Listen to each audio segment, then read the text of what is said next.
Hey everybody, welcome back to the Bad Podcast. We are doing the Ravenguard review today. And for those who are tuning in for the first time, my name is Bill. Armin. Andy here. I am Dan. I'm Darren. So today is going to be all about Ravenguard, a legion that definitely goes through its paces in the Heresy, we'll say. Pretty much. They have a rough time in the Heresy. Yeah, they did. Yes, they They're did. space things, though. They're fun. Yeah, they're good. They're good. Will they go down to how many Marines from like 100,000? I think it was 100,000, 1,000. Yeah. Or, Sorry, how they many? get they go down to about 10,000. They get absolutely decimated. Right. Wow. And half of those 10,000 are like Alpha Legionnaires. So spoilers. So, Darren, I guess for one of the first questions, like that we like to kick things off, is what's your favorite fluff about the Legion? I think what kind of got me into it is just like I do like that they have kind of that space ninja role, right? That they're very stealthy. They take out all the leaders. I do like that their story is kind of based on like the Count of Monte Cristo, right? Like Corax crash landed on the planet, was hidden in the prison. You know, kind of learned from like one of the smartest prisoners and was hidden throughout the prison and had kind of a cool upbringing and, you know, basically trained child soldiers and took over a planet. That's what I like. No, definitely they some of the books that I've read were pretty good, right? Just had a lot of flavor and definitely as I was reading through them, it piqued my interest a lot with the Ravenguard. I mean, I like that they're masters of stealth. I like how they, you know, they can sneak up on other Marines, even on Primarchs, right? Like, I mean, they're just masters of stealth, right? They're right behind you. You're already dead before you know it. Yeah. Cool, right? Oh, for sure. The only thing that I don't like about the books is when they talk about the specific Marines, it seems like one Marine can almost turn invisible in like daylight, right? And that's something that I was like, well, if you have like 10,000 Marines, why do you need more? You could just wipe out anybody you want that way, right? So I understand that in the stories, like those are supposed to be exceptional Marines. I just felt like they didn't quite do the best job in that in the books. That said, though, I think I do really like their fluff as well, right? I love the fact that you're absolutely right. Like there was that story with the ships that were coming down from a different plane toward a system, and they had like purely were running on hiding, and I think they were approaching. I'm trying to remember what they were approaching, but like they just couldn't be seen at all because that's what they chose, right? Because that's their technology. That's what they. They were. Oh yeah, the flying is invert story. Yeah, they turn their Gallifreys backwards, and what it does is turn their ship invisible. And they were fleeing the word bearers that were coming into the system on Istavan. Okay. Yeah. Yeah, so they go in with like no force fields, no shields, but they have invisibility. Yeah. So that was really cool. I really enjoyed that story itself too, because they were there for the rescue, right? Yeah. What is when it? They come to get Corax off the planet. What was it? What was it called in the fluff? Like shadow walking or spirit walking, or where they could just like disappear? Yeah, I think it's shadow walking. Yeah, something like that. Is it them actually disappearing, or just being able to know how to camouflage themselves so that no one can see them? Well, they have everything right. Like, so their armor, like all their armor power systems are like turned way down, so that they're quieter, they run stealthier, they don't get picked. And then they can almost use, it's almost like a psychic ability, right, where you can't see them, but like automatic scanners can still pick them up, that sort of thing. So even like it talks about Corax's ability in the books, where yeah, if he runs into say like a door sensor, it'll realize he's there, but like the people can't see him or they can't see him on videotape even.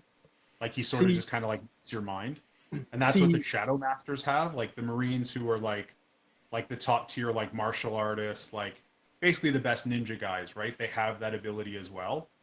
So see, Nice. I understood it more. Not that they can't see him, but they can't process that yeah, he's they can't actually process them in there. time. It's almost like something he does, and I'm sure it's some kind of psychic ability which is built into him or them, is that Yeah. they can't actually retain the memories of him there. So it's Yeah. like you see him, but you don't actually know that he's there because your mind can't actually process. And it's pretty They cool don't. because they represent that in the rules too. Yeah.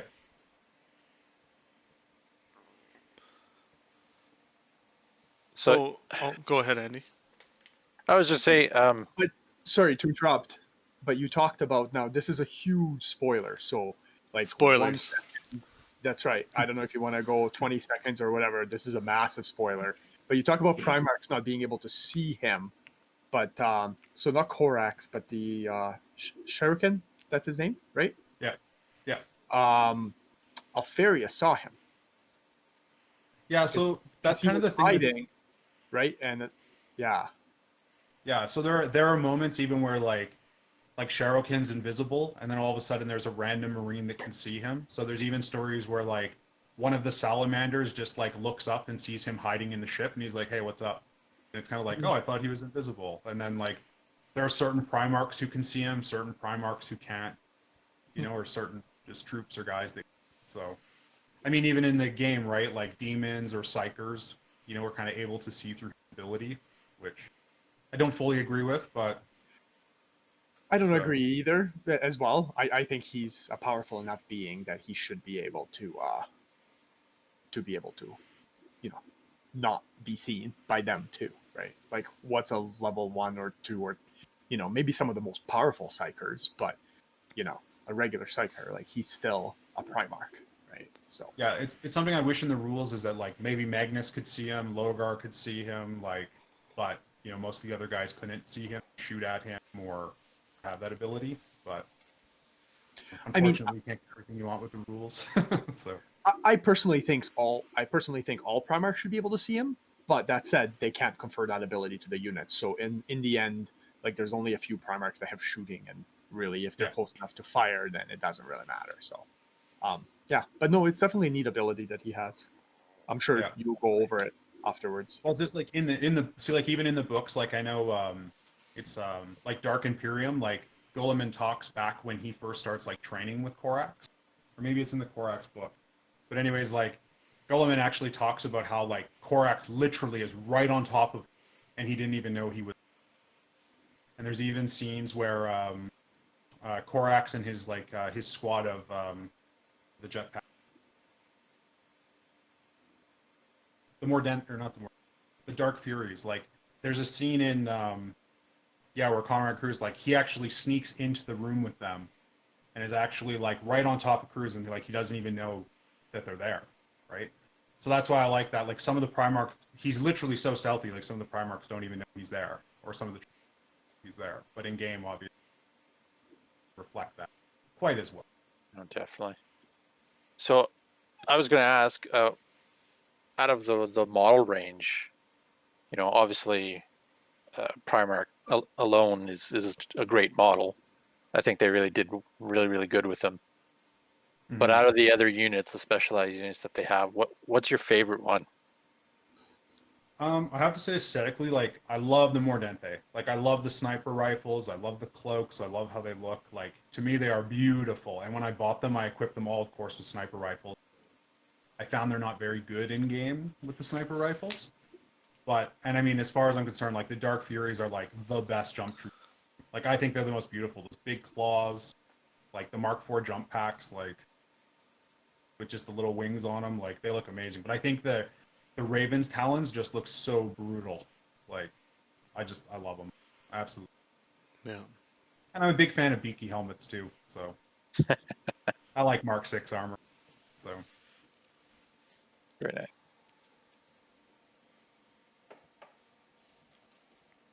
What else we got here, Bill? You got another question? Yeah, we kind of answered like the what drew you to play the Legion as well. I think touched on that. Um, what about rites of war? Like, what's your favorite rite of war to run with the Ravenguard, or what have you found that kind of really added that little extra oomph to your army? For me, I like running Decapitation Strike just because I find it to be the fluffiest by far. Yeah. Like I like the idea of hunting down HQs, right, and killing characters. You know, I've always liked that feeling in Horus Heresy. Like even in game, if you lose, like you still feel like you won that moral victory if you took out the HQs, right? And you're like, even if you get decimated, the last guy, you're like, I still killed their commander. Good enough, right? Yeah. That's how I play Noob Lords. I literally, with my Ravenguard and 40k, if I can take out the HQ, I morally Exactly. won that game. I don't care. Exactly.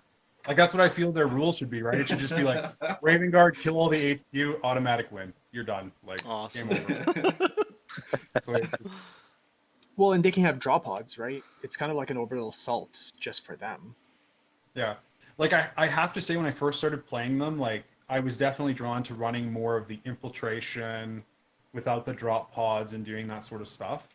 But I found that like Alvarex Mon and having them in drop pods just gives you so much more. So like if you infiltrate all your units and you lose turn 1, your army can just be decimated, right? Because you're standing, you're in ruins, but you might be standing out in the open because you're trying to get close or you're trying to do those things. But having that ability to drop exactly where you want within 18 inches of Mon, who can infiltrate, and you can either put him with the unit or put him by himself and hide him behind a wall, like yeah, drop 18 inches in, get 6 inches out of your pod, and then rapid fire guys. You get counter attack on all your guys. So, I mean, even like a game I had with Andy a long time ago against World Eaters, like, when you're running tac squads or vet squads with close combat weapons and counter attack, and they shoot, then they overwatch, then you assault them.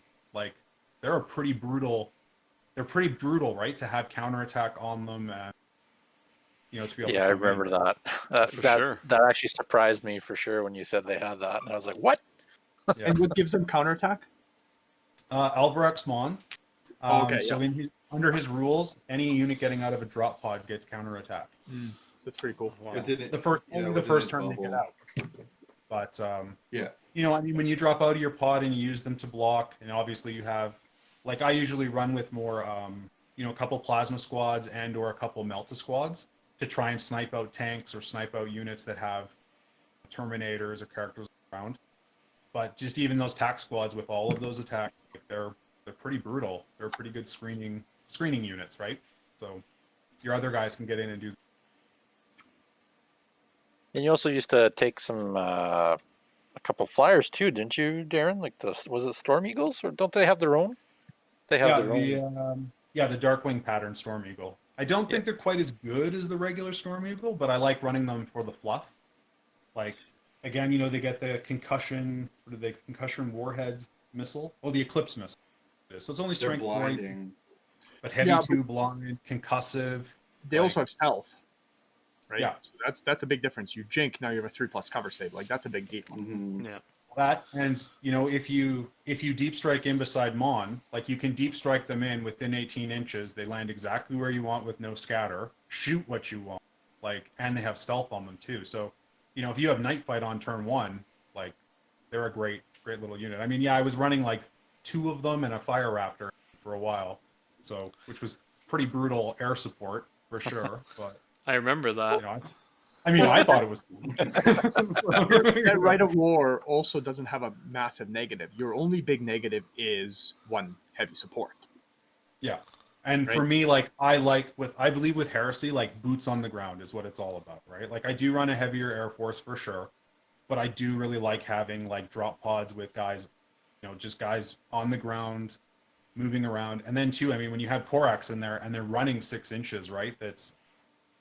Man, the speed of them is unbelievable. Like how fast you can move away from enemies and stay just out of charge range. Yeah. Well, even Corax has a little ability where you can do that. He kind of like moves around pretty fast on the board, right? Like he can I think escape combat or something like that. Oh yeah, he can. Yeah, it's like his special, not hit and run. I forget what it's. It happened to us. I think it was in one of our large matches, and it was like 4-4, and I was trying to chase him down with Angron, and he just moved so quickly I couldn't catch up to him. Yeah. Until Dan's Dirty Magnus dropped down and The Shadowed Lord. started taking What names. it's called. Oh, the Shadow Lord. Yeah, Shadowed Lord. So he gets the ability, like that's the same ability as you being shot at him, and also he can be removed from play. So Yeah. it's pretty So cool. it is nice. There's I this- mean, it's nice that you can jump in and out of combat. Like, I mean, he is a brutal Primarch. I do find, I mean, as every Ravenguard player says, right, that 5-up invul is just brutal. Like, you see him get cut down multiple times, but I mean, I've had games where he never even gets touched, right? Because, you have to shoot him on 6s. He has some brutal abilities. And of course, like a Primarch with a jump pack is just brutal. Like, Mhm. Definitely. It's a little disappointing. Like he's well protected from shooting, but the 5+ invulnerable really sucks. Like in close combat, he should have better, at least 4. Yeah. So I think they should have probably fixed that. Like maybe Yeah. shooting 5+, sure, but he has the ability he can't be shot at, which is nice. And then in close combat, maybe he gets, 4-up, or I don't know. There's lots of other things you can do, but the 4-up at least would be useful. Because yeah, you're right. 5+ really doesn't make him stand. Hmm. Unlike the Lion, they actually balanced him. So you do get the minus to hit, which is actually pretty good in combat, and I think it's helped out a lot, even with his 5+. I mean, sure, if you get those lucky 5s the 4s or 5s to hit him, and then you actually wound, he's gonna die. But him being able to leave combat and plus the -1 to hit, if you choose that stance, he should be in there for a long time. The problem is he's not a bat, he's a scalpel, right? He's supposed to go in and out of combat. It's not stay and fight, Vulcan or, Perturabo, Yeah. who's going to beat him to death. yeah. And I He's mean, that's meant how to I take out. tend to. That's how I tend to use him. Is like I don't use him as a Primarch fighter or a Primarch hunter, right? I use him to finish Mhm. off like a lone HQ guy or the tail end of a squad, or like maybe rush him into Terminators, that sort of thing, right? But I mean, yeah, he's not going to stand toe to toe with a unit of 10 Sekhmet Terminators or like that. What I mean, can? that's the other problem is like even his ability to jump out of combat. Like if he gets concussed, like he has to stay in combat, right? Yeah. Because he has to have the Mhm. higher initiative, so he gets stuck and then he dies. Yeah, he's Yeah. definitely the scalpel. And I mean, I like, right? He can rip apart a super heavy, no problem. Tears apart knights, no problem. And one of my favorite things with knights is like you can just jump over behind them and then attack them from the back, right? You can do that to tanks and all that good stuff, right? Not Yeah. tonight. You have to face the knight. No. What I mean is like you can jump, like you can just jump in behind them. Like so, there's a lot of people who try to block, right? Like with his jump pack, that you can get in behind so many tanks or in behind the lines and in behind troops, like, Mhm. and then so you can jump in behind them, shoot them in the back, and then charge them, right? Rather Yeah, that's than right. taking them on from. He's also going I to mean, he hammer a does have rat. the ability. Yeah. Yeah, his hammer wraths are really good. His he gets D3, right? So he's good. I have to say the Raven Guard overall, like they've taken some time to get used to. I think they're very different. Like I play Salamanders too, right? That are just a hammer, right? You drive forward and hit guys, and I find the Raven Guard are much more of the scalpel, right? You really need to be aware where you are on the board, who's hitting you back, are you going to get assaulted, that sort of thing. But I mean, they are fun to just pick an army apart and just you just watch somebody just slowly get depleted off the board, right? It's fun to play, I think. Yeah. For sure. I know early on we mentioned like you were talking about the Dark Furies as being probably like your favorite unit for them in terms like for the Raven Guard. Yeah. I really Um, like them. Oh, sorry, go ahead. Oh no, I was gonna say That kind of like leads us into the next part. Like, do you want to break down the overall like Ravenguard bonuses from their like Legion Astartes rules, and we can kind of pick through that a little bit? Because some people may As not be long as- familiar. Like, they actually have some pretty neat bonuses. So yeah, you just want like by wing and talon and all Yeah. that sort of stuff. Yeah. So yeah, Corax strove to forge his legion into a highly adaptable rapid strike force, in which each component has its own unique role to play, sealing an enemy's fate. So the infantry, except models with Terminator armor type, get infantry and fleet, which is so good. I mean, again, right? You cannot pay the drop pod tax, infiltrate almost your entire army. Suddenly, you're 18 inches from your opponent. All of your guys get fleet, or if Corax is on the board, then of course they get that auto 6-inch run, which is so amazing to grab objectives or get behind guys. Jump infantry, bikes, jet bikes, infantries, and Terminator armor get Furious Assault, which very handy. Yeah. And flesh over steel, a Ravenguard detachment. And now it have more units in total with the vehicle type than it does the Legionnaire Astartes Ravenguard. So yeah, just Vehicle tank to be specific, right? So Tank, you can yeah. still have vehicles as long as they're not tanks. So dreadnoughts. So it makes it Flyers. more of like how Darren. Flyers, your dreadnought, your rhinos, your well, sorry, rhinos you can't, but drop pods. I'm trying to think. Yeah, drop pods you were thinking, skimmers, things like that, like the lighter. Kind of makes you more of actually taking more of the infantry, right? Yeah. Well, Infantry and I walkers. think honestly, this list, because Ravenguard came out exactly in the same book as Iron Hands.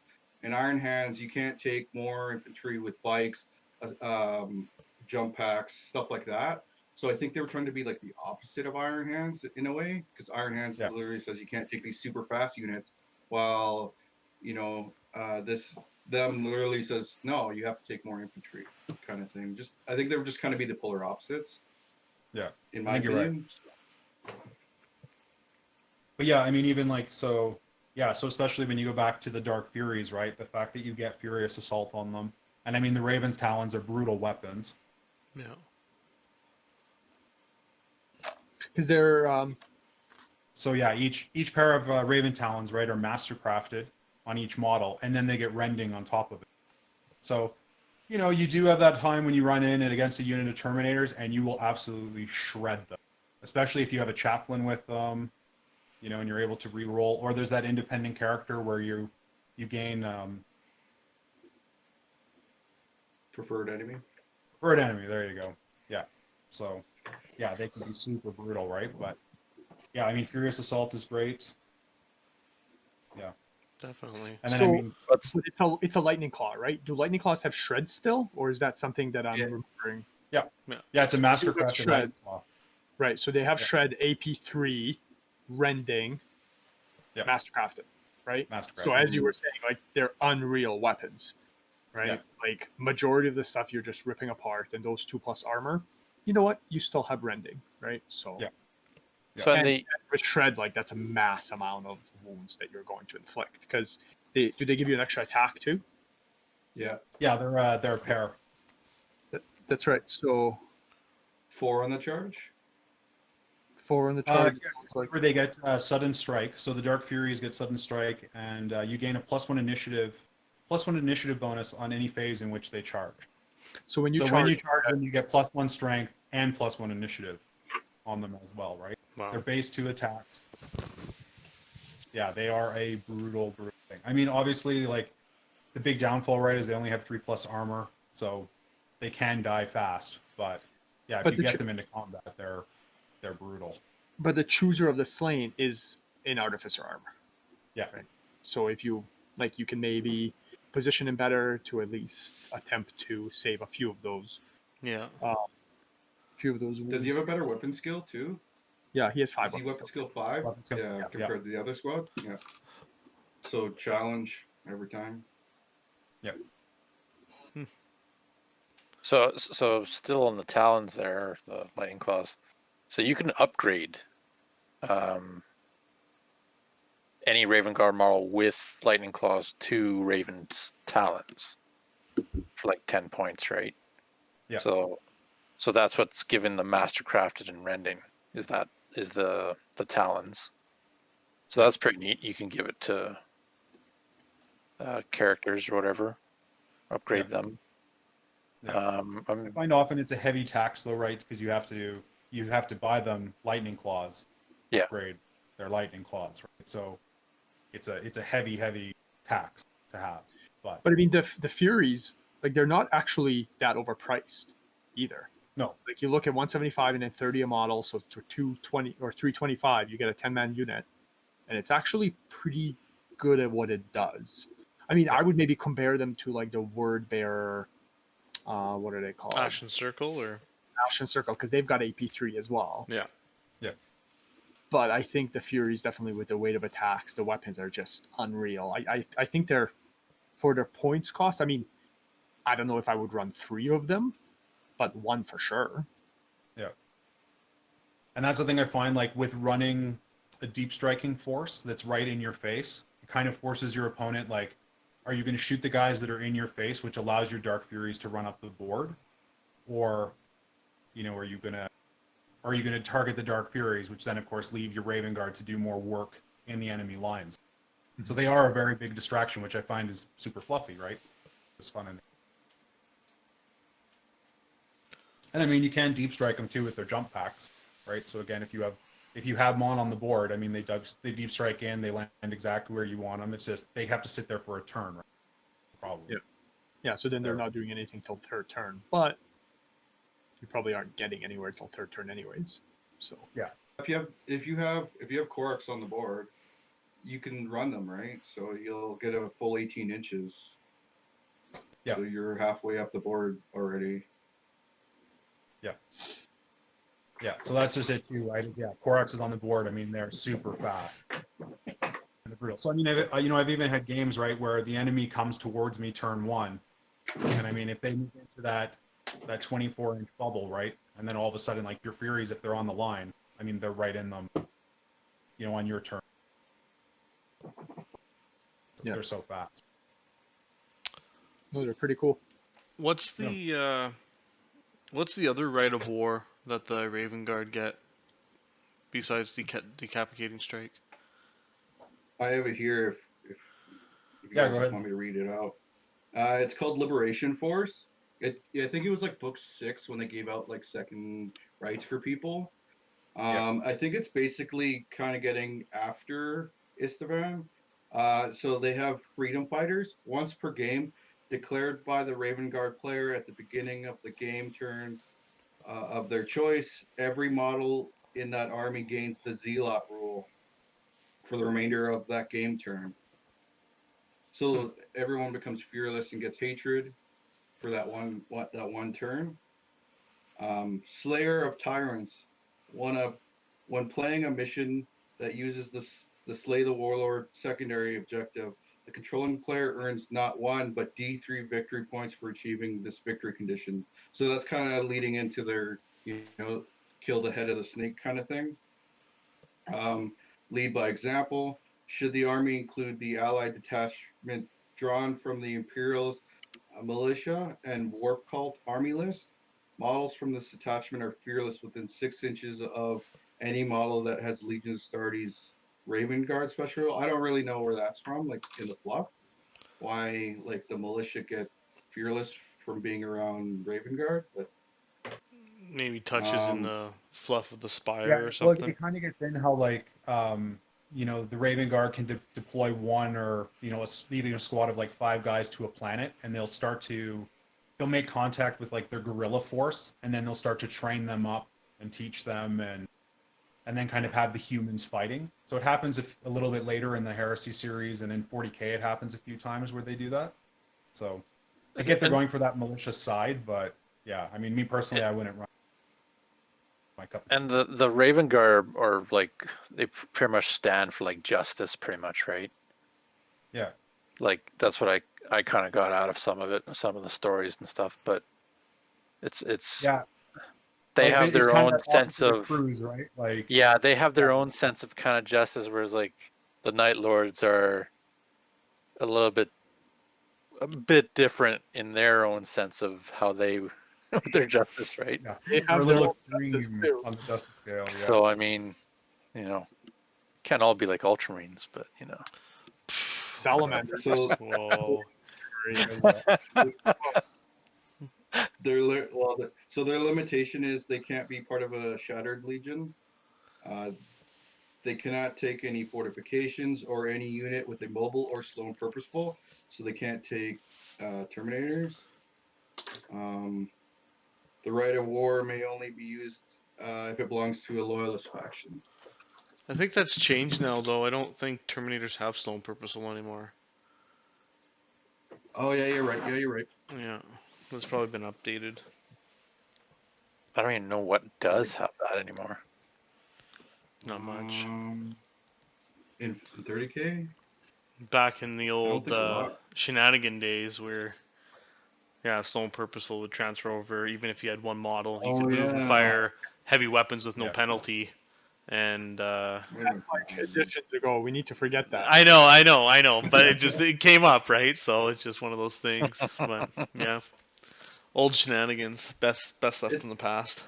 It's hard to say what you can use that for. I mean, you get fearless for one turn, and you get bonuses to kill the warlord. I don't know what it's even worth taking for. Yeah, Well, Zealot. it's Yeah, only but the for one one turn. turn, and then so I That, mean, that sure, could you be could wait. could You be a could wait pivotal for that moment, one right? combat that's defining, right? But then at the end of the game, if that never happens, then you've just wasted the potential of using it for that one turn, right? Well, that's the risk of the whole thing. Risk and Game, reward. I guess. yeah. Yeah. So Yeah, I mean, I think it's fluffy. I think it's good to it gets you to build, your sort of militia and your guerrilla fighters in, and lets you kind of play both armies. But yeah, I think it's more fluffy than Yeah, practical, right? Like for me, like I said, like if I play Ravenguard, I want to play Ravenguard. I don't want to play humans with a couple Ravenguard guys. yeah. What there's about a like couple. Nathan? What's what? Pardon. What about the more data? The more than anything, yeah, again, the models are super beautiful. I mean, even as snipers, they are good, for sure. I mean, a lot of guys seem to run them with the combi flamers, right? And then they, you flame guys, and then you. Do you have them there, Darren? Just read out the rule. It gains twin linked and Yeah, rending.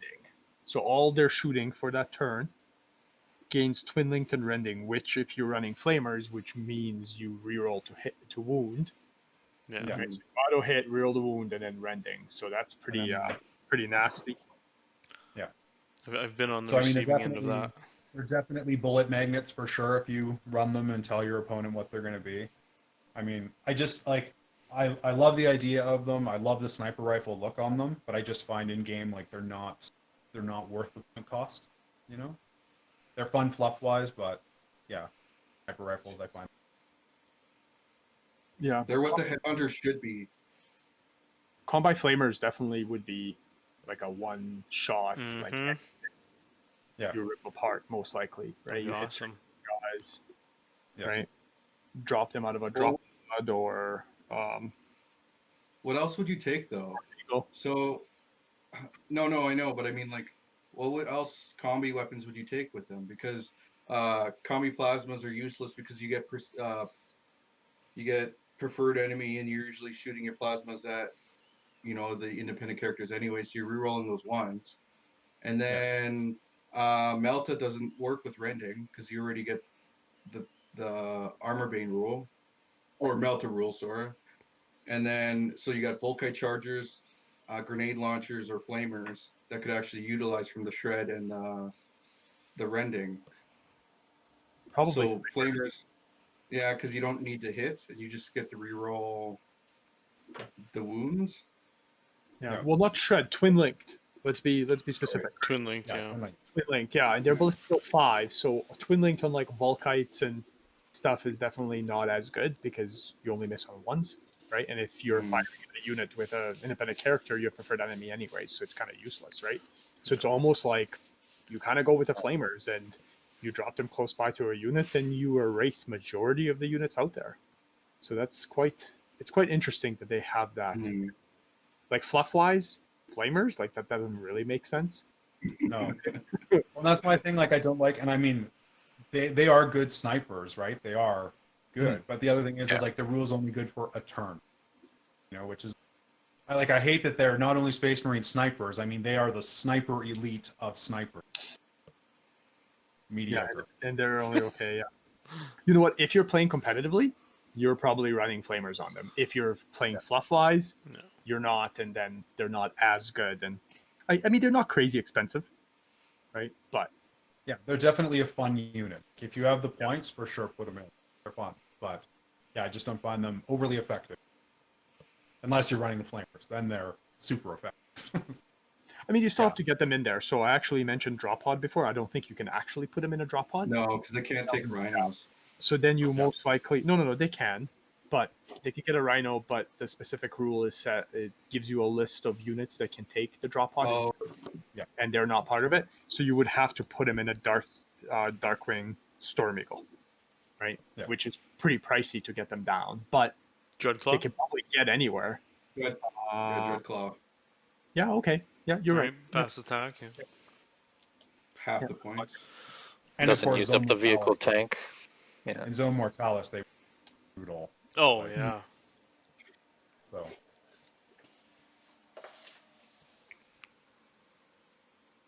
And they have also another. come with, just something else that I just noticed. They also come with. Why are there? They have a weird rule where you have to buy their weapon. Okay. I don't know if that's what you're I think getting at. Yeah. Okay, so they they don't- come with bolt pistol and chainsword, so they have two close combat weapons, but they don't have a shooting weapon. But you have to pay for one. Mhm. So you're either so they're actually a lot more expensive than I thought, because you're either paying 2 points for a sniper for a shotgun, which is amazing shotgun, 5 points for a sniper rifle, or 7 for a combat weapon. So it's almost like it's either sniper rifle or combat weapon, and for 2 extra points, like why wouldn't you go with a combat weapon then, right? Yeah. Especially at that point cost, right? Yeah, I see what you're saying, Darren. Yeah. Definitely, that's making more sense now, because they're definitely much more pricier than I thought, because they don't come stock with it, and they have to buy something, and the shotgun seems kind of useless. Yeah. So yeah, okay. So that's what I mean. Like fluff wise, if you're playing on that board that has multi-level terrain and you can stick them up in a building, they're so hard to get out of there, right? Having stealth, like shrouding everything on them, and like they can just, you pick out that apothecary from the squad and boom, you kill them. Like you feel so good doing it, but yeah, it's just point wise, it's not. I just don't find them. Armin, do they come with precision shot? No, but the sniper rifle I think gives you that. Yeah, the sniper rifle. So they also have another character as well, right? Cadus Nex. That's his name? Yep. What do you think about him there? Really good. I mean, he is good. He is pretty brutal, but again, like for being an HQ, for how many times, I mean, you might jump out, you might be able to pop a squad or most of a squad, but like he's gonna die, and he's gonna die super fast. So, you can't attach him to a squad. Again, I don't find him overly worth it. Like again, he's super fun, but yeah, I just don't. Yeah, he's got a lot of rules on him. A lot of. He's a named character that's a Mortat. He's got like his own little special guns that he has. Yeah. So. The Falcon hand cannons. His special abilities, he's allowed to infiltrate within. He picks a target, I think, and then you can infiltrate within so many inches of that. Inches. Yeah. Yeah. So that's the thing, right? He can infiltrate within 18 inches as long as nobody can see him on the board. So how often can you infiltrate that model right into an enemy line where no one's going to see him? It almost never happens. And that's right. That's the thing I find with Ravenguard character. Yeah, like with Ravenguard, like I find that some of their rules, if they were tweaked that little bit, would make so much more fun for fluff. Like, so I mean, like when you think of Marbo in 40K, right? Like Marbo was just able to turn up right behind an enemy unit, right? But like this guy can't, you know. So, but wait, And- so it says he can be deployed within 18 inches of his chosen unit, prey. but that means Yeah. he could be 1 inch away from another unit. Yeah, but I think where are we? As long as he's out of sight. Yeah, as long as he remains out of sight to all enemy units, Right. right? Hmm. So again, how often is that ever going to happen? So You're gonna spend half an hour just trying to move that one guy so that no one else can see him. yeah, Yeah, I guess depends on the board, right? Like Zor Mortalis would work. Zorn, you'd be good, yeah. Yeah, no, that'd be yeah, really and I good. have to say like that's just it, right? Like I mean, obviously when the Raven came out, like we weren't playing Zone Mortalis at all. Like I do think he's much more effective to play in Zone Mortalis, but yeah, in actual games, I don't know. I just don't find him really worth it. Like even his hand Oh, he's- cannons, right? AP4 rending, like And his refractor field. Yeah. yeah, So yeah, for 155 points, I don't know. To me, he's not quite worth fair enough.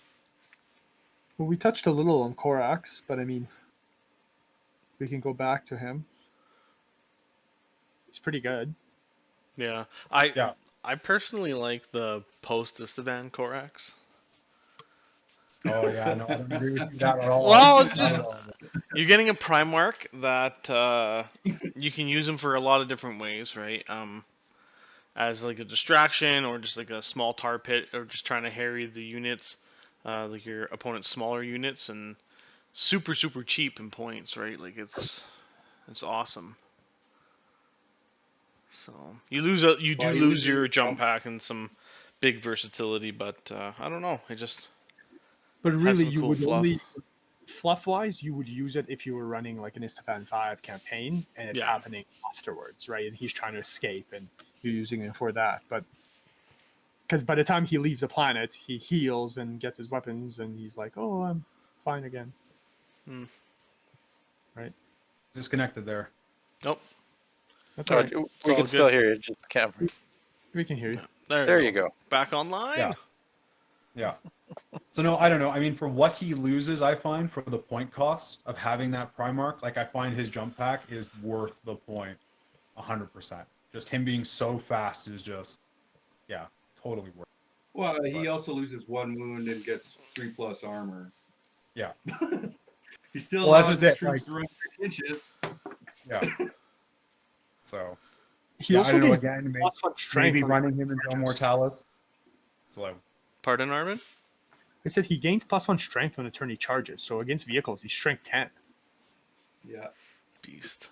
if he chooses that fighting stance, right? +3 to armor penetration. So effectively, he's strength 10 against vehicles. That's really good. Like he can rip apart with 7, 8 attacks.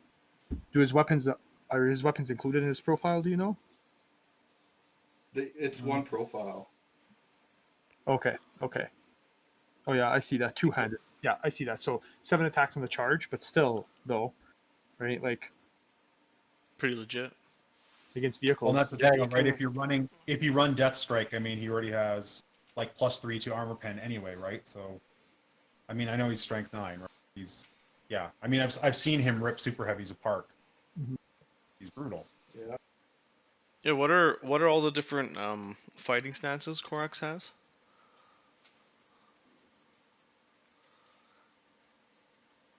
You want me to read them? Sure. Sure. Bust them out. So Death Strike. All to wound rolls of 5+ by Corax's close combat attacks wound their target regardless of the toughness. Any rolls to damage vehicles gain the extra +3 to their armor penetration rolls. He has Scourge, which he gains D3 attacks, or he can do the Shadow Walk, where he imposes a -1 penalty to hit every enemy model which attacks him in an assault until the beginning of Corax's controlling player's next assault phase. So that one there, the Shadow Walk, has really caused me some issues No. in Yeah. the past in Primarch battles. Yeah. Just in See- overall fights, right? That -1 to hit, it just screws me over. Yeah, What- it is a big What's deal good for about sure. that one? The one good thing about that one is it's not like leaving Rust where you have to be in base contact in order to get the -1. It's anyone in combat. So any of the squad that's hitting into the you're probably in a challenge anyways, that are hitting into the challenge or getting extra swings, they're also a -1. Yeah. It's only if they're attacking Corax, not the unit. Yeah, that's what I mean. Yeah. But yeah, that's what I mean. Like if it's because he's I mean, if probably you going to be get by caught himself out, right, and anyways. he's surrounded by Terminators or he gets surrounded by a unit, it's handy to just, you can just be like, oh, you're all hitting me on this now. You're all hitting me on 5s. Which helps. Yeah. Which helps. Well, a lot of the special units too also have shroud bombs. We kind of overlooked that, but that's still pretty decent, right? And that's the thing. They're a big deal. Like, so the shroud bombs are defensive grenades, right? And not only that, you have to make a leadership test in order to charge them. And I mean, I've seen it happen, right? Like, that unit rolls an 11, and that unit of Terminators that's coming to crush him can't get him, and then you just run away on the next turn and go kill something else, right? And it's pretty fun and brutal. But I mean, that defensive grenade too is a huge, huge bonus. Yeah. And they are defensive grenades too, right? Yeah. So the other thing we kind of missed too is one of the special rules is that any enemy independent character can get a Cameline cloak. So it doesn't apply to Terminators, jump packs, bikes, or jet bikes. But your regular troops, like if you put them in the squad, like that's stealth for that unit. So that's kind of a big deal too. Just random thing I read that wanted to mention. Yep. I mean, even just the what's the other thing they got? The infrared, not infrared. Yeah, it's some kind of visor.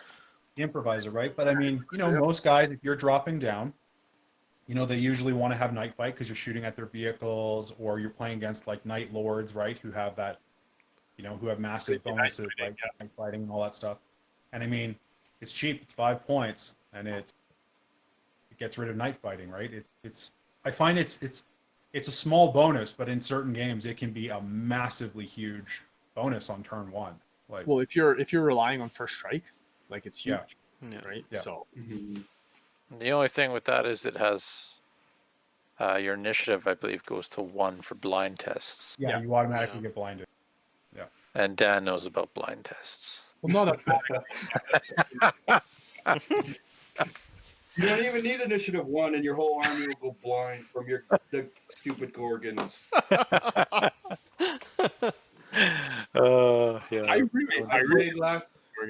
I played last week, and we had we were playing a Centurion style game, and I had the Gorgons kind of leading the charge, and I had my guys falling behind. And anytime a Gorgon, their special rules, if they make an invulnerable save, anyone within 6 inches takes a initiative test for blind tests. And I think there was 2 out of 3 units that were behind them kept failing, even with the reroll I get. It was just like, oh man, never taking these guys ever again. Flesh is first time for sure. Mind you, one of my units got blinded too, right, in combat. So yeah. The guys without bolters. Like, yeah, my breachers with swords. Come on. Because I played the Mortival tactical right, where you get to Fury over and over again. So my whole thing was I get the Fury. You can't Fury if you're snapshotting. So, anyways, we got distracted there, but it's a good laugh. Yeah, they're cheap, right? The Camelone's 5, and the Improvisers are 5. Yeah. Yeah, so you can take them on any sergeant, any character. Or no, so the Camelines you have to take with independent, but the Improvisers you can take on any character, I think. Correct, yeah. So you take them on heavy support squads if you're trying to rely on that first strike, laser, blast cannons, or missiles, or whatever. Yeah. And also, too, like something we didn't even talk about, too, is, I find the Ravenguard, like, it's nice when you start reading their rules, how stackable they are. Like, so even just the fact, right? So with their decapitation strike, like, they get to re-roll the dice to see who goes first and who deploys first, which is super nice. And then when you combine them with like Mon, he also gets to re-roll, seize the initiative if you do fail it. But like you can force your opponent into a, deployment zone that doesn't have a lot of cover, right? So, or, you can pencil them in, like you can push them into one that even has cover where they're constantly having to move through cover. Like there's lots of little tricks to them that are just super fun, right? and That stackable. that feels bonuses fluffy also. though. Like they dictate and they're the ones that set the tempo for like the battle. Yeah. Well, that's the thing I like with Mon. Like even his ability to have troops land, like the deep strike, like automatically hit within 18 inches, but it's still the thing that like he can still infiltrate on turn one, right? Mhm. So, you can get right up to their line, and then he has an 18-inch bubble out from him, right? He can drop in. You're probably going first. You're probably going to get that turn one. Like, there's a lot of good stuff. Mon can also buy a drop pod just for fun, right? Yeah. He doesn't You can need a deploy right. him. He can just do it in any situation. So Yeah. Yeah, and he can go in one of the Deathwing Storm Eagles as well. So, which is super nice. One of the biggest things that kind of drew me to Ravenguard, just even in the fluff, was all the Esteban stuff.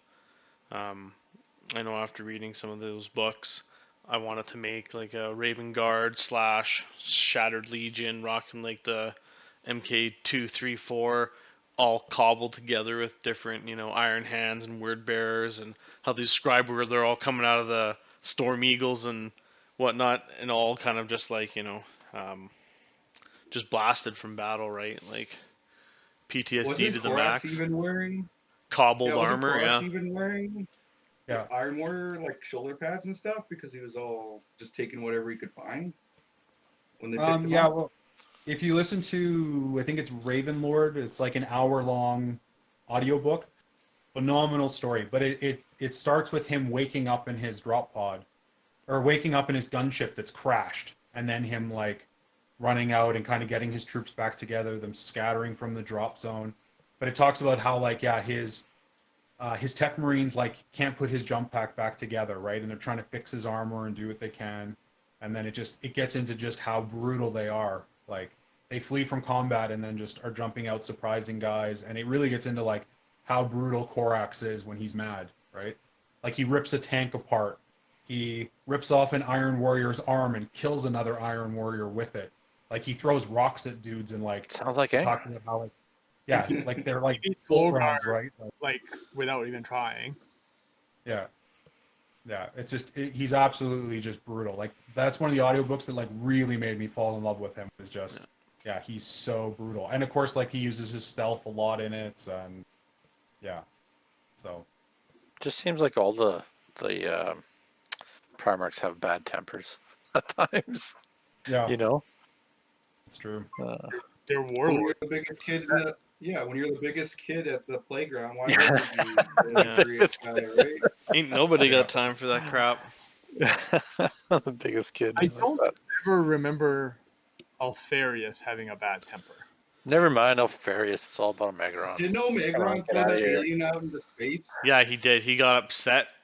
That little gas ball, and he just grabs it, and it's like screeching at him, and he just spoilers, opens Right. up the little airlock, and right, like.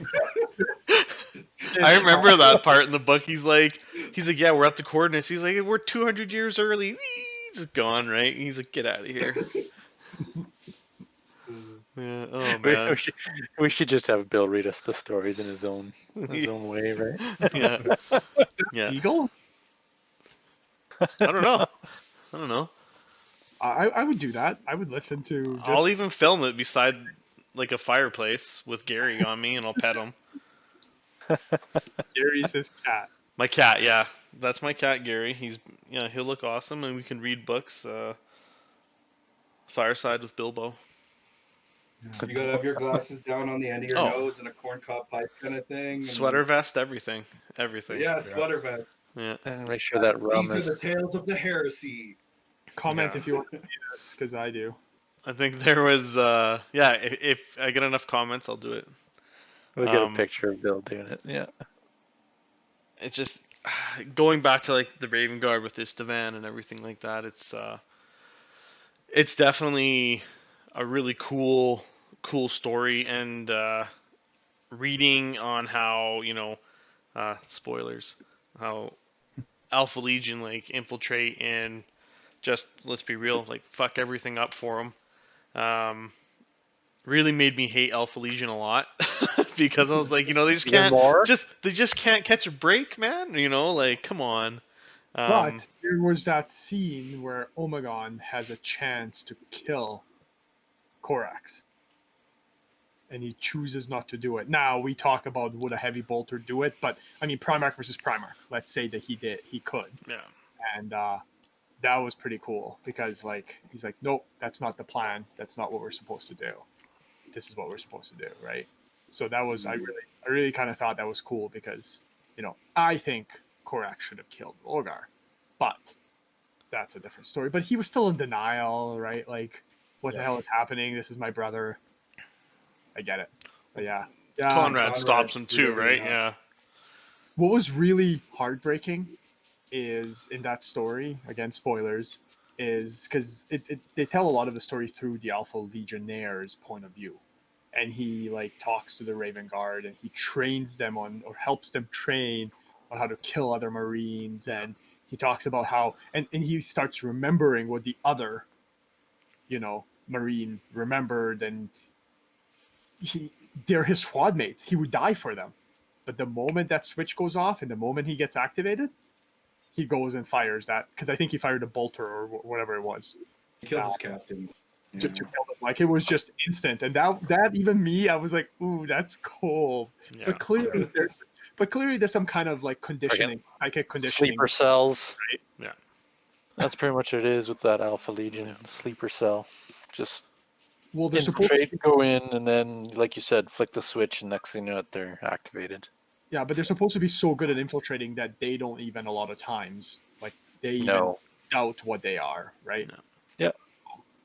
It's Look, they literally at the end sequence, he's like, "Oh, you're an Alpha Legion, and you're an Alpha Legion, and you're an Alpha Legion," because nobody knew who was who, right? So they didn't even know who Omegron was.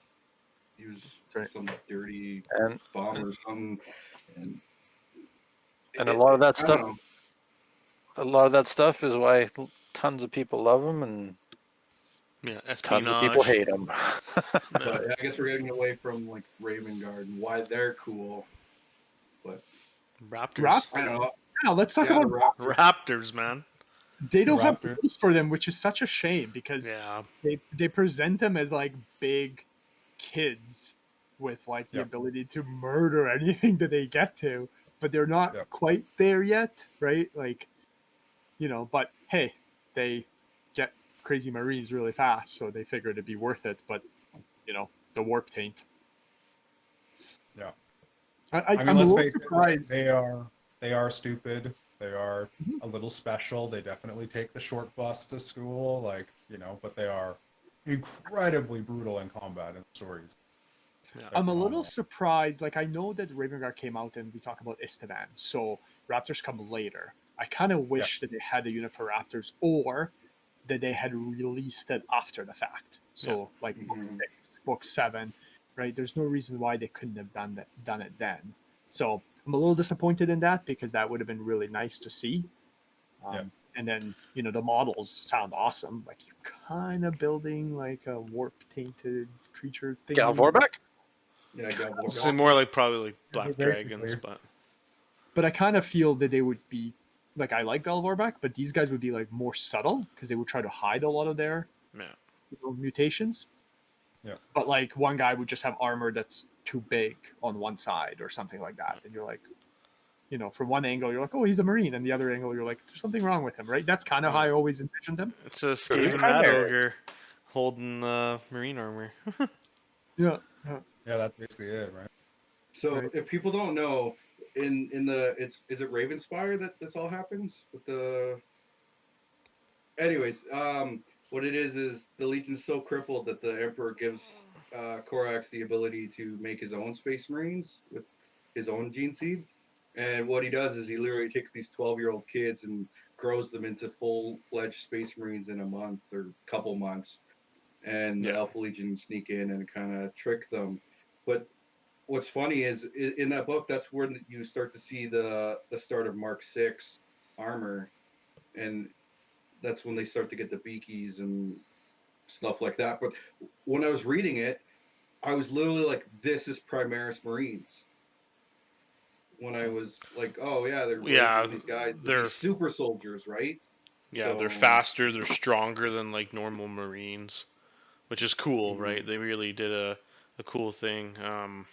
The way they describe it.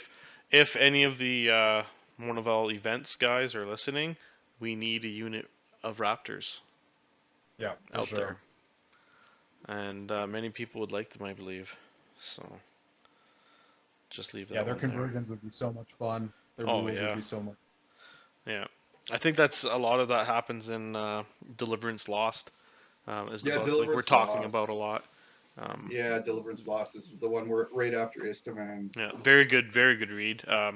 That's the one that almost turned me completely over. I was like, buddy, that's some pretty good stuff. So, Corax having Nom flashbacks from Conrad Kurz. 1,000 yard stare man like this. Yeah, yeah. but he's in the corner like on his dropship. Just Yeah. Guys are asking him what's happening. He's like, yeah, nothing. Never mind. Walks nothing, away. man. Yeah, ain't nothing. As he walks away. Awesome. But real cool though. I mean, gotta admit that black armor, Mhm. black and white. It's pretty nice. It's a Yeah. very Yeah. appealing look to them too, especially with the beakies, right? Like, look really sharp. Yeah.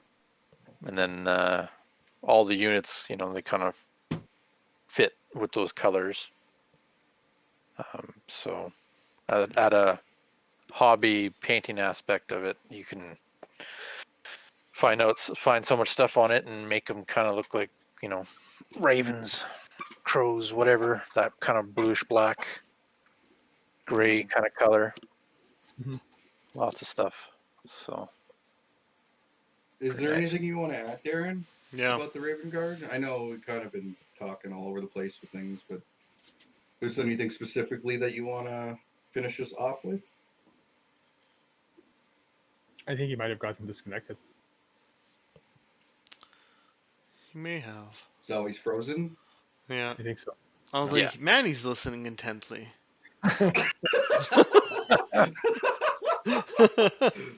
Yeah.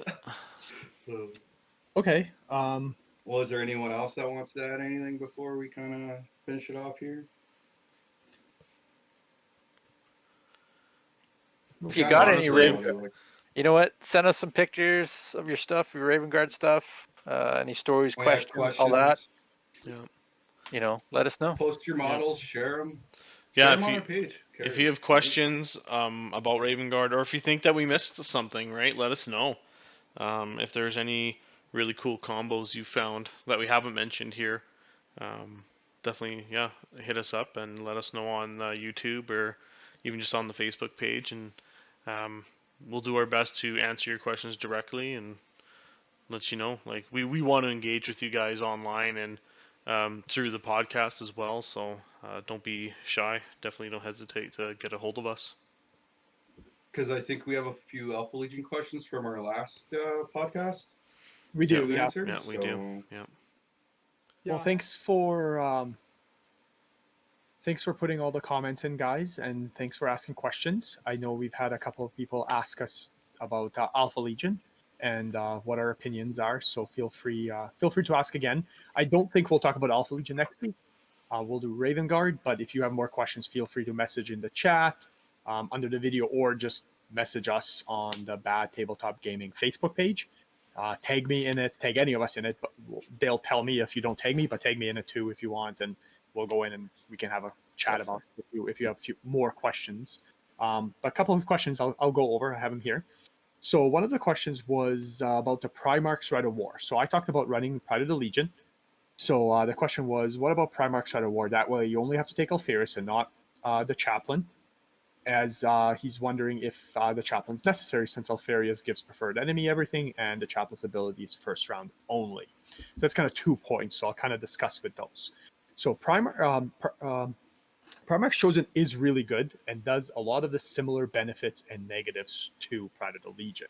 The big difference is the negative, and I guess the positive. Sorry. So The ability to not have to run another HQ is nice, because I always struggle with what HQ to get when I run Pride of the Legion. The negative, though, in Primarch Chosen, I find is tough, because if you lose your Primarch, then your scoring units don't score anymore. Yeah.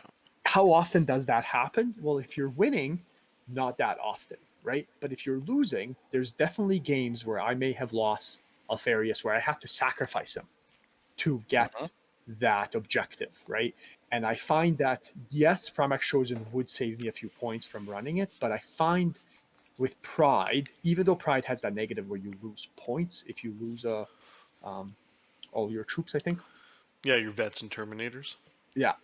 But if you need to score, see, I find that if you're losing your vets and terminators and all your troop scoring units, you've probably at that point lost. But if you lost your Primarch, you may not have already lost, because a lot of times you choose how your Primarch dies, right? And if I have a choice as Alfarius of how he dies, it's going to be to help me delay or win the game. So that's kind of one. The second one, I do still like the chaplain. So if I have to choose something and it has to be a character, I like the chaplain because, one, he's pretty cheap for what I get. Two, you're right, Alfarius does give preferred enemy. But on the first round of combat, which when you run Terminators versus another elite unit, usually, right? Hitting, let's say they're weapon skill 5 as well, hitting in 4s, rerolling 1s, there's a big difference between that and hitting on 4s, rerolling 4s with hatred, right? So I find that a lot of those combats are decided in the first round of combat. So you're right, it only lasts for that one round, but I find that after that one round is done, the combat's usually decided. And if you think about it, with like 4 Terminators and a champion and a chaplain, like between them, I've attacked before, and even if hitting on 4s, not 3s, with rerolls, and wounding on 2s because they have power fists with rerolling 1s because of preferred enemy, like sometimes I'll get like 20 to 20 something wounds, and we're not talking hits, like wounds, and that's a lot. So it's very difficult, no matter what squad you're fighting, for it to survive that much damage, right? So yes, Primax Chosen is an option. I prefer Pride because of that. I think you mainly run that in your Yeah. lists, right? I do, yeah. But I have thought strongly about Primarch Chosen as well, because it gives me that ability. Similar abilities, I just do like Pride better, just because of that ability to score if I lose Alfarius in this case. Right. Well, What do you think about this? Sorry, go ahead. I was gonna say, and definitely like take it from me, who's been on the receiving end of Alfarius and that Terminator squad with the chaplain.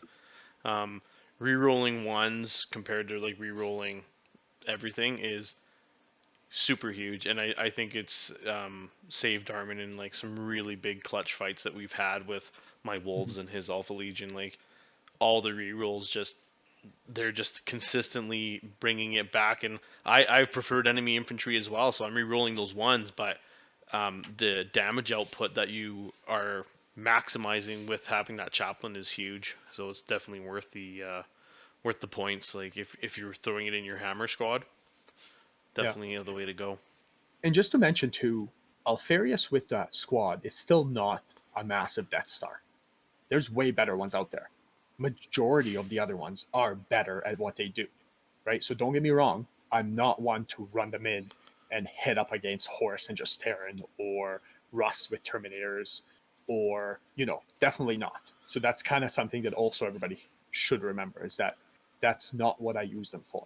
Yes, they're a very powerful unit. They can output a lot of damage, and if need be, they can stand up to a unit, another Death Star, but that's not what they're there for. Just because, Ferris is one of the weakest Primarchs in combat, so he doesn't add crap ton to a fight. Okay, so what do you think about the Sakaran Arcus Strike Tank, and how many you should have in a competitive Alpha Legion list? For example, is it a good idea to take 3 of them along with other range units? Okay, so I don't think this question is specific to Alpha Legion, and so we can talk about that, all 3 of us. Mm-hmm. I find that the Arcus is an amazing tank for what it does, and it's Down. almost an auto-include in any army I build, any army I think about, unless it's very specialized, like white scars, and even white scars actually. Take it, yeah. Right? Maybe a drop pod assault list, you don't run it. But so one, I would say for sure in your Alpha Legion list or any list you run. That also tells me that it's probably undercosted for what it does. Because if I want to always run it, it's probably too good for what it does, right? Yeah. But let's ignore that. Would I run 3? Personally, no, because I find that one, there's other good heavy slots. 2, too much of a good thing ends up having huge diminishing returns. I've seen a lot of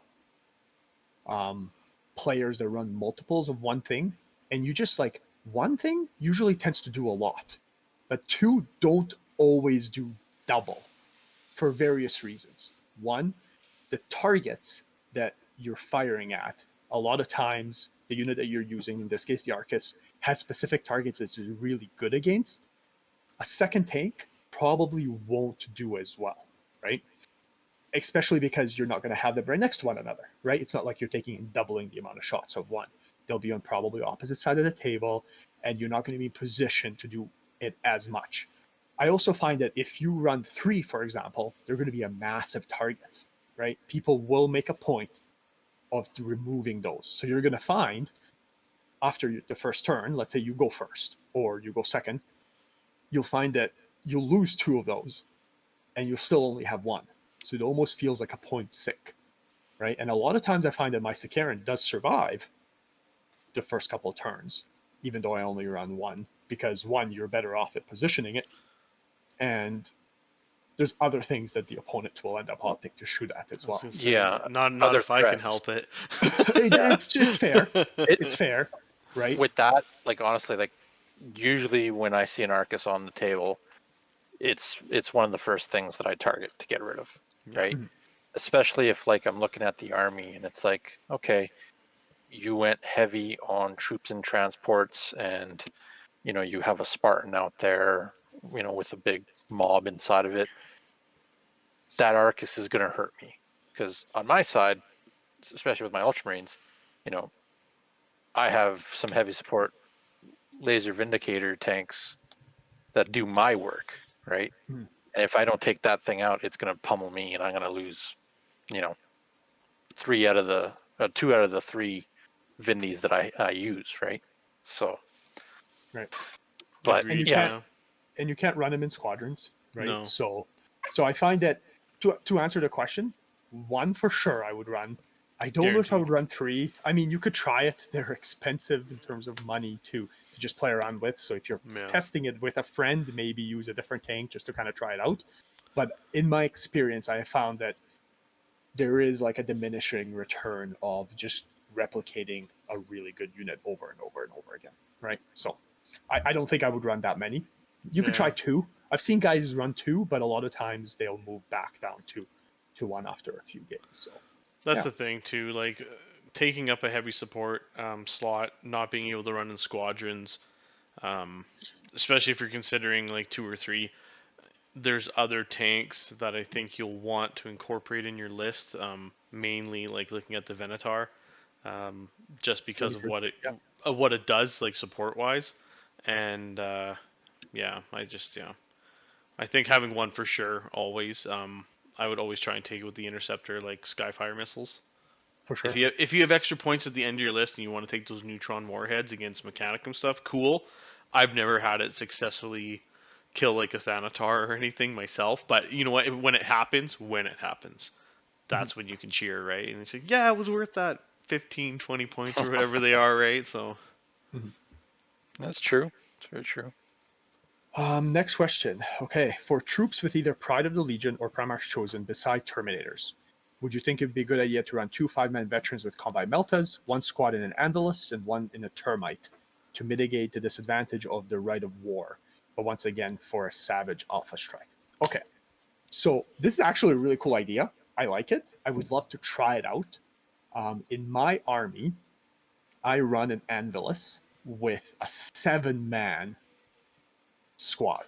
So I'll tell you something. I find that statistically speaking, 7 to 8 Meltas with Tank Hunter, Preferred Enemy, all that good stuff, right? I can almost kill anything. Any super heavy that you've got, as long as there's some smaller super heavies like a Typhon, that maybe if it's behind cover, it might be a little harder. But majority of them, that Alpha Strike, that squad with 7 guys can almost wipe anything off the board in 1 turn, minus a Peripheron because of the shield, and it's really big, and it has a 4+ invulnerable if it chooses to, right? But almost anything. 5, I find, is not quite enough. That said, though, running a Termite as well allows you to bring both of them in at once. It's a really cool idea. I find that if I do use that squad to kill something, they're usually dead. So my only concern would be is if you're using both of them to come in first turn, some Alpha Strike, but they probably won't survive the next round, which means you're also losing 2 troop choices. The other thing too is how often does an enemy have, or your opponent have, 2 must-kill things that you really need to get rid of, right? A lot of times I find that there's 1, right? And if they're must-kill, can 5 guys actually do it, right? So do the math on it with Tank Hunter, and if you take Machine Killer, right, they're very, very deadly. But if you do the math, I find that 5 isn't quite enough, that you might need 7. 2 7-mans might become pretty expensive, but if you don't have Terminators, it might be a cool thing to have. That said, though, you probably won't have them live if they're like in the middle of the enemy, right? So it's a cool idea. I like it. It's a little pricey with the Termite and the Anvilus, but I do like the idea. Maybe something I try. I have a Termite for my Mechanicum, so it would be cool to just throw 5 in each squad. Maybe 7, I bump him up. I have a bunch of Combat Meltas that I just got, so try it out and see what you can do. It's definitely a cool idea. I like it. Yep. Thanks. Next, what do you think of the Leviathan Dreadnought for competitive Alpha Legion army? So I really like Leviathans for any army, but it depends what you use it for, right? So if you're going to be dropping it down first turn, which you probably will, and attacking something and threatening something, you have to remember that the most effective armies that can threaten something a lot of times threaten multiple points at once at the same time, right? So if you're running a drop pod list and you have like a Charybdis with a squad that comes down and a Leviathan and something else, then I find that the Leviathan is extremely effective because the opponent either has to shoot the Leviathan to kill it, because it will take a lot of firepower, or something else, and then the Leviathan will be able to threaten, right? Where if you're just dropping the Leviathan, I find that the opponent can be like, okay, kills it. Yeah, he doesn't kill anything else, but if it's not close enough to threaten him, a lot of times he doesn't care, right? So I mean, you guys tell me, right? Like you guys have ran it, or at least I don't know, Andy hasn't, but Bill, you run a Leviathan, have you not? Mm-hmm. Yep. And we've played Many against times. him too, right? Yep. So I definitely have found that, like, if you threaten him enough, the Leviathan does great. But if that's the only thing threatening, Yeah. I don't think it's good. Yeah, Right? it requires a lot of planning. Like, you definitely want to support it with something else. Like, saturate the threats in your list, especially if you're dropping down. Which, unless you have a gun line, I honestly think the Legion Dreadnought drop pod's the only way to run them. Just because if he gets immobilized on your side, they only have a max range of 24 inches with most of their weapons. Some are 18, and honestly, if it's immobilized on your side of the board, the thing's useless all game. So you may as well at least immobilize it on the opponent's table edge and see what it can do from there. But yeah, they are useful if you can combo up with with multiple drops. Like, even like we previously you were talking about with the Termite, you might be able to support it with the Termite as well, and crack some armor and have Leviathan there with whichever loadout you feels best. I personally like the Snippy Claw and the Siege Drill with the Phosphex Discharger, and I think that's my go-to because you can kind of take vehicles and Primarchs multi-wound models, but some guys really like that Cyclonic Melta Lance. So I don't know how many times I've been messed over by Bill's discharger on that Leviathan. so It's so good. scary. It's Just so good. hits hard, hits you hard, and then you're like, But you know what? I've had games where I've had, like you said, Bill, like the Leviathan in the opponent's yard, and he's walking him up the board, and it's like, well, you know what? I'll take a couple shots at it. If I get it immobilized, it's done, right? Yeah. Like it's not doing nothing. I don't have to worry about it anymore. But I've also had it where it's dropped in my face, and usually Bill actually does this, but I've had some other games where it's dropped in my face, and like it's a priority target because I know if it comes in and it smashes into my gun line or my tanks, my heavy support, where most of my powerful multi-shot guns are that people are afraid of, I I'm done, right? So it's one of those things where like it's a priority target. I need to take it out. Um, Sometimes 'cause it's with the Primarch, I go after him and just with Gullman in his fist. Other times it's I blast him with ordnance weapons and get through, and he's either immobilized or I ripped his arm off or something, right? So it's a And scary definitely, unit. and definitely, as I was talking, I was assuming that you're running him in a or in a drop pod, dropping him with either one or two close combat weapons. That was my Yeah. assumption as well. I mean, as a shooting platform, he's okay. It's tough, but Yeah. I think he's overpriced for what he can do, right? So definitely, I think that if you're going like you're threatening up front, I would try really hard not to put him within a charge range of a Primarch, any Primarch.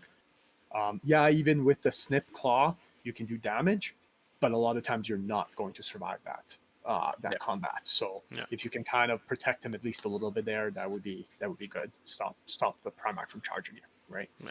But if you choose to charge him next turn, that's your choice, right? Make that decision yourself, but don't give him the opportunity to dictate the game. Last question that we had, and then again, guys, if you have more afterwards, feel free, message us, put it on Bad Tabletop Gaming Yeah. Facebook page. I'll answer. I'll talk about this all you want. Yeah. Or if you disagree, like put it up there. Let me know. Regarding Terminators, it says, are the Larnian Terminators worth it? Their points, or should I just use regulars? And then there was a second question also says, also regarding their transport, Charybdis or Spartan. Okay, so are Larnian Terminators worth it? So point-wise, I think they're properly costed compared to regular Terminators. So that's a really important thing in my opinion. I feel there's lots of Terminators, special unit Terminators that aren't properly costed, either less or more. And we'll talk about that when those armies come. But Larnian Terminators, I feel, are. They get a weapon skill, so you're paying extra for weapon skill. Their Sergeant is a little bit better, and you're paying for the Volkite. How often do you use the Volkite? I could probably go without that. If I had the option to drop it and gain the points back, I would most likely. But I like that it comes with it because it's a really good weapon. That said, the weapon skill I think is huge. Majority of the special units out there do have 5 weapon skill, so them hitting you on 4s is very important. The other thing too is you hitting units on 3s is extremely important as well. So I definitely like them. Are they worth it? Again, I like them. I run them compared to regular Terminators. I don't think you're going to go wrong if you run regular Legion Terminators as well, right? You'll be able to get more of them. But I do like them for the weapon skill. Stubborn doesn't come into play very often. The Volkites don't come into play very often. I do like that the Sergeant, the Harrower, gains an extra attack, which is kind of weird to say it's only 1 attack, but it makes a huge difference because on the charge, you give him a power dagger, he has a fist or a chain fist, he has 5 attacks on the charge, and that's a lot of attacks. Yeah, he's doing her some hurt. Model, right? Definitely. So I do like them, and I run them, but I don't think you'll go wrong with just running Legion Terminators. Charybdis or Spartan? Well, that's a very good question. So if we had talked Age-old about this, argument. that's right. If we had talked about it 6 months ago, or a year ago, or whatever, it would have been Spartan for sure. And I still run the Spartan for now, but for a couple of reasons. Alfarius and the Terminators, as I mentioned earlier, are not really your best Death Star out there, right? They're not the most powerful unit out there. So if you're running in a Charybdis, you're trying to get to them immediately, right? And if you're putting yourself in a position where you're going up against another Primarch, with a unit that can beat you, you're kind of putting yourself at a disadvantage. I like the Spartan because there's, other than one unit out there in the game, which again we can talk about, nothing can really kill it. When you face it properly to the front, Peripheron can't really touch it, has to glance it to death. If you're in cover, it's almost impossible. There's very few units out there that can actually kill a Spartan effectively, right? And to those units, there's usually counters to most of them, right? So I find that the Spartan survives majority of the game with my units safely inside. I use it as a counterattack. I am never, ever, ever going up against Horus with 5 or 10 Justarin, because that would be stupid. I would lose. But throughout the game, I make sure that that unit is hurt enough so when I do charge it, the combat doesn't last more than one turn, and I win that combat, right? And a Spartan does allow me to do that. Now, the issues with a Spartan, there's units now that can kill it. The Lightning with Kraken Penetrators can do mass damage, AP1.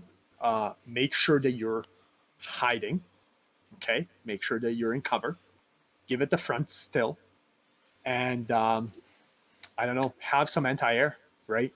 Unfortunately, the Arcus doesn't do a great job because the Lightning has a chaff launchers, so it gets a 4+ invulnerable, so he doesn't have to jink.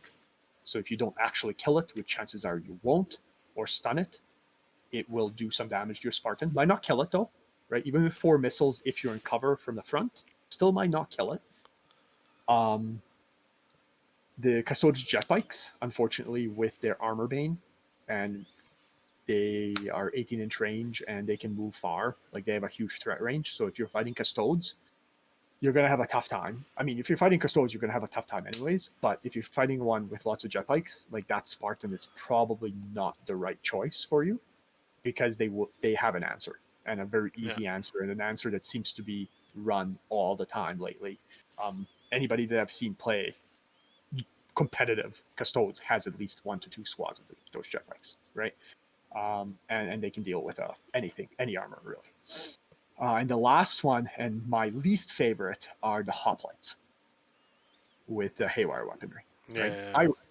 I run them in my mechanical army, right? So I think they're way underpriced for what they do, and I find that they make armor extremely vulnerable and useless. So you're paying 400 points for the Spartan to try to protect you, and 100 and something point unit is just going to drop down, no problem, and erase it with almost no issues. Like, you could be in cover, and doesn't matter on the side, and statistically speaking, they will kill it in 1 round, right? Because they have -1 to cover, right? So even if you have stealth, and even if you're behind a ruin, you still only have 4+. They have 10 guys hitting on 2s, glancing on 2s, and you have 4+. Like, still statistically speaking, like, you have 5 health points, so maybe you live, right? With 1 health point. So that's also an issue with Haywire, like the rule itself, right? Like, if it was Haywire 5+, on a 5 you glance, 6 you pen, it'd be a different story. But because it's 2 up, it makes it like a devastating combo.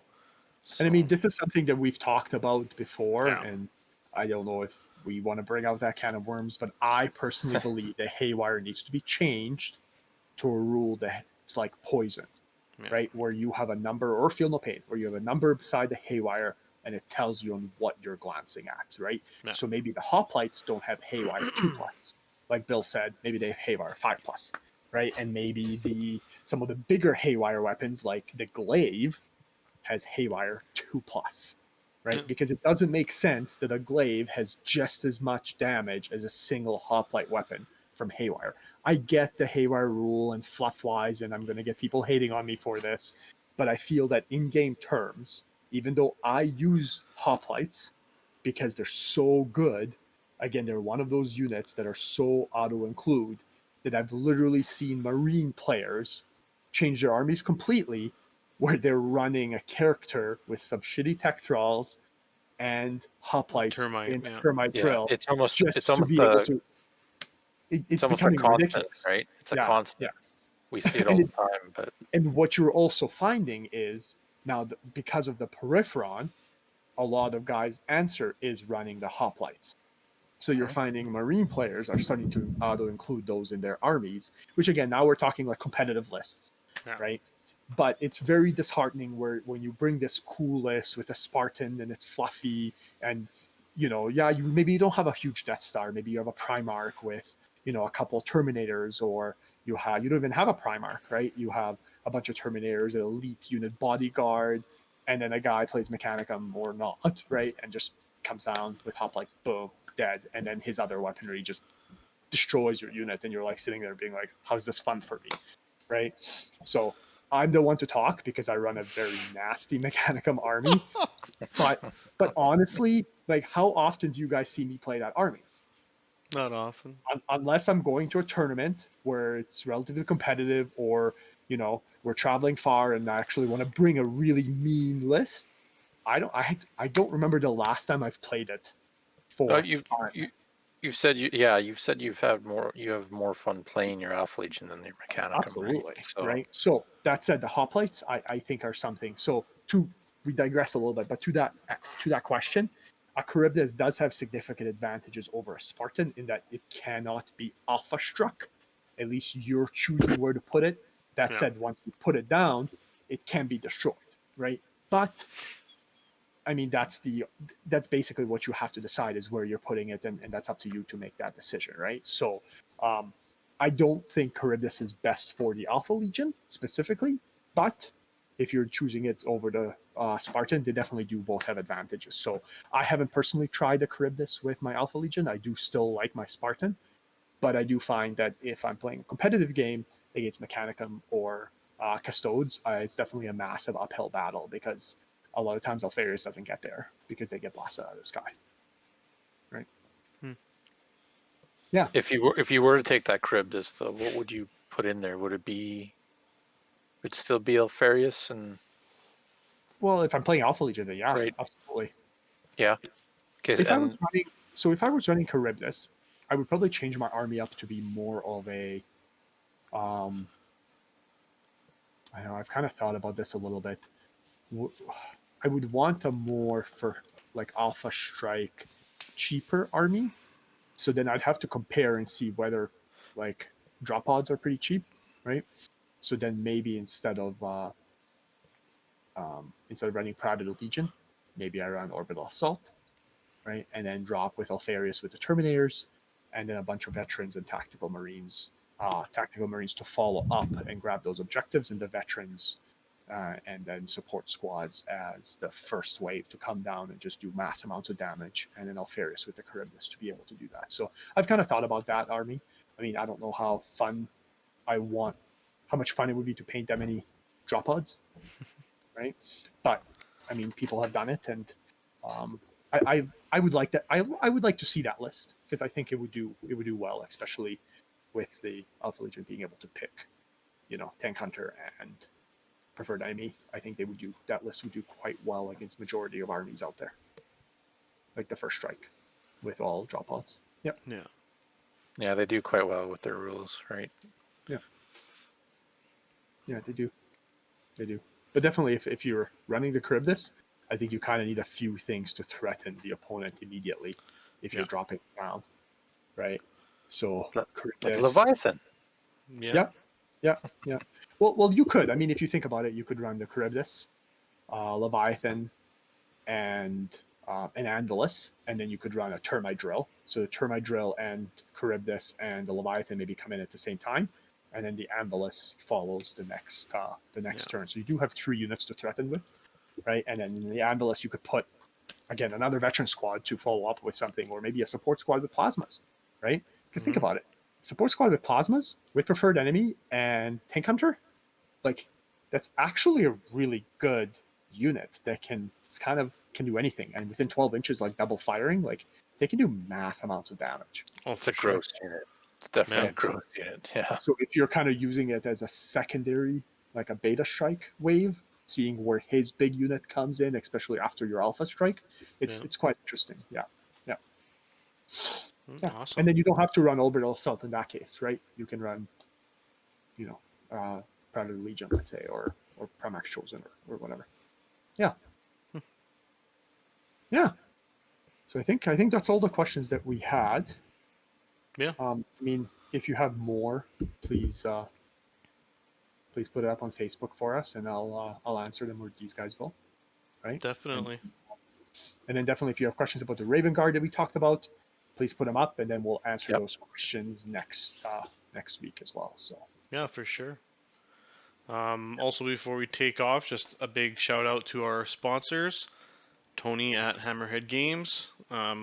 As you can see on some of our battle reports and even on the page, you can check out where we have our objective markers, our measuring templates, the trays, and then also Matt with Pop Goes the Monkey via that Shapeways store with all the different upgrade bits and conversion pieces and stuff that you can order off the store.